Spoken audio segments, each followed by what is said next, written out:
watching this video, you're probably thinking of living in Nomad in Manhattan. So I would say that Nomad has probably become one of the most trendy neighborhoods over the past year. And you might think that's random, but if anybody's been following like magazines and press recently about New York City, over the past year, and at this time I'm filming this in 2023, so Nomad has been getting so much press about new hotels opening, new restaurants opening, so many celebrity sightings, it's crazy. So there's just a lot going on in this neighborhood right now. But if you actually take a look at Nomad on a map, it's actually a very, very small Manhattan neighborhood. So I would say that Nomad has always had a decently good dining scene, but with all these new hotels coming into the neighborhood, the dining scene has just absolutely exploded recently. Nomad is not going to be the type of place where you're going to go out like nightclub vibes, but it is going to be the type of place where you're going to go out dining to a very fancy dinner and you're going to get really, really excellent cocktails. There is commuter traffic in Nomad.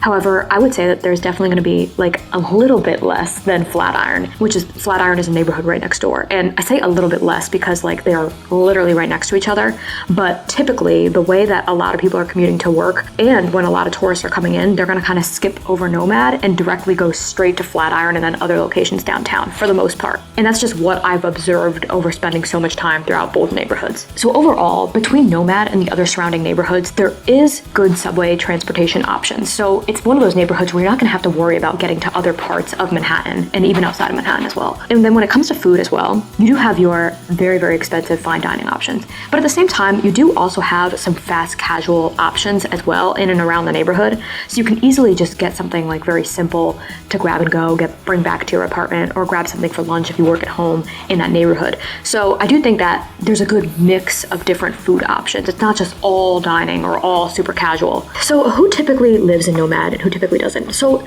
in the past, Nomad has definitely been filled with people who are more so kind of like about their apartment and about the actual home that they found in Nomad rather than the neighborhood. Beforehand, Nomad has always been a very, very nice neighborhood, but it wasn't really one where like people felt like, oh my gosh, they have to live in Nomad.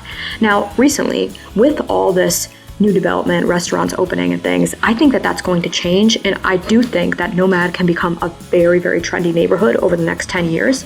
It's just that in the past, we haven't seen it as like people feel like they have to live in Nomad. That has not been a thing at all. But this is Manhattan and things do change very quickly here. So I am excited to see what's going to happen with the neighborhood because I do think it has a ton of potential to be, like I said, the next hot neighborhood. And there are some really, really great dining establishments in and around the neighborhood. So now that so much new construction and development has been taking place in the neighborhood, I'm interested to see what is going to happen in the future. So overall, if you need a neighborhood with great transportation, Nomad has it. If you want a neighborhood with a lot of dining options in and around the neighborhood, Nomad has it. If you're a little bit worried about noise, I would say that Nomad is kind of going to be split in the middle because during the day, it can be a little bit noisy. However, it's not going to be as noisy as the neighboring Flatiron because there's going to be a lot more foot traffic going through Flatiron than Nomad.